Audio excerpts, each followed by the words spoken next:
Okay, y'all, it seems like Ari Fletcher and Jayda might be beefing again. So, Jayda posted this video of her singing Nicki Minaj's song Roman Revenge, and the caption said, "Mother is a mothering." So, for some reason, a lot of people felt like this was shade towards Ari. So, Ari then tweeted and said, "Keep subbing me, and I'm gonna embarrass you behind all over the internet." And people feel like this was shade towards Jayda. And somebody commented and said, "Girl, literally nobody is worried about you, LMAO. Jayda been showed us your you know what, your meow."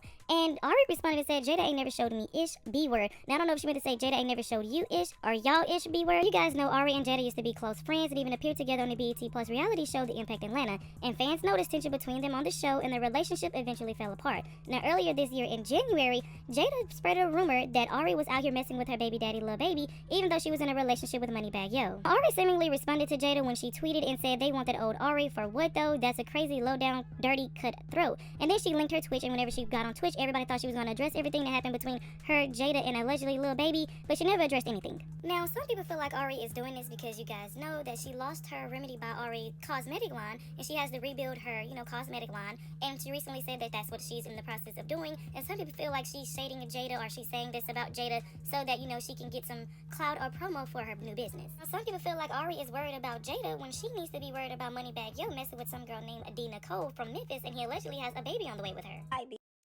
Just like MoneyBagg Yo, he got a too, and her body too. He got her body did good as a motherfucker. I ain't gonna lie, that bitch got the best body in Memphis. These no faithful. The fuck? Oh, y'all didn't know Bag got a bitch here too? I'll say her name, I ain't cool with her. Bag ain't D. He the bitch name D. If you from Memphis, y'all know what I'm talking about. That whole name is D. Nicole. She's Bag. Go look that bitch up on Facebook. That whole body like. That whole, that bitch, that bitch, that bitch, that bitch, that bitch, that whole fine. I ain't lying. But y'all ain't heard from me. She probably happy that I said it because she out. Now, I wouldn't be surprised if this is true or not, because MoneyBagg Yo alleged baby mama got exposed in March when her boyfriend decided to expose the fact that MoneyBagg Yo was over there spending time with her and their baby instead of, meeting somewhere else, and he exposed it because he's like, "Hey, I pay all the bills at that house. Y'all should respect me. Y'all want to do that? Go somewhere else." So I wouldn't be surprised if that is true or not, but like I said, people feel like Ari should be more worried about that than Jayda. Maybe is facing backlash on social media after she reacted to Carmelo Anthony being found guilty and sentenced to 35 years in prison. She tweeted and said, "Wow, just freaking wow, disgusting, this is not justice, this is trying to make an example." And some people in the comment section did not like Cardi B tweeting this. Always like to see both sides of the coins. And on top of that, I am a mother, I am a parent. I do understand the pain that Austin parents are feeling because they lost a child.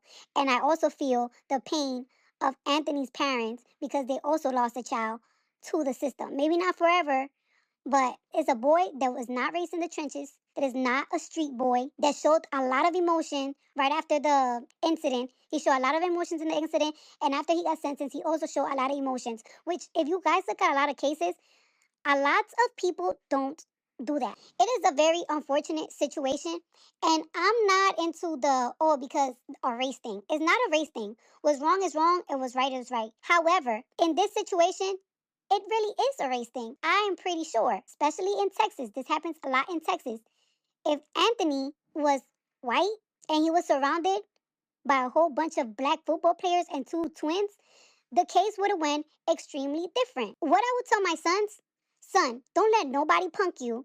Don't ever let nobody make you feel less of a man, and always defend yourself. I highly doubt that Anthony went over there by himself to a tent full of strong-ass football players. I'm like, yeah, I'm going to cause a ruckus. Just because you have a knife and you against 14 boys that are strong, that tackle people for a living, that's not going to make you feel tough because somebody's going to knock that knife off your hand.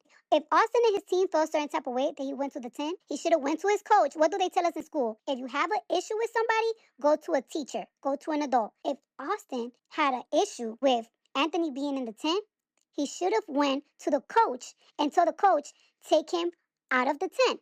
But Austin took into his hands to get aggressive with Anthony. Just because somebody provoke you, and they could provoke you, they could provoke you. If you put your hands on them, it's still wrong. It's illegal to put your hands on somebody. He put his hands on somebody. Austin was twice his size. And not only that, but I also heard he knows how to fight jujitsu. He was surrounded. He was protecting himself. Is it wrong to lose your life over something so petty? Absolutely is wrong. Like I said, it's a lose situation on both. I'm not the type of person that likes to make things about race this, but come on now. It would have been so different if it was a white boy that went to a black football player's tent. I feel like I went to court, right? The jurors took 2 hours to deliver the verdict, and it was about album cover. It took them 2 hours to deliver a verdict. It took this case 3 hours to deliver someone's life. They had the option of giving him manslaughter because clearly this wasn't planned to be murder. They just probably feel like, you know what, we hungry, we tired, I ain't trying to come back tomorrow. Here's what it is. No thought, no care, no nothing. 35 years, I really feel like is excessive, extremely excessive. And I understand that there is a life taken away. Let's talk about technicality, self-defense. When do self-defense start playing in? And for who self-defense apply to? When does that start to play out? When you beat down to the ground, black pulpy eyes, blood everywhere, that's when it applies? Keep your hands to yourself because there's consequences. Both families got to pay the price. And I really truly feel bad for Anthony. And Austin, of course, because he lost his life. But I feel bad. It's an unfortunate situation. And then I don't like how some people are attacking me, but some of y'all the type of people that somebody get in your face, you will pull out a gun. I'm not the type. I don't like guns. I grew up with guns and shit like that. I sure learned something from this. I learned to tell my sons, do not argue with no white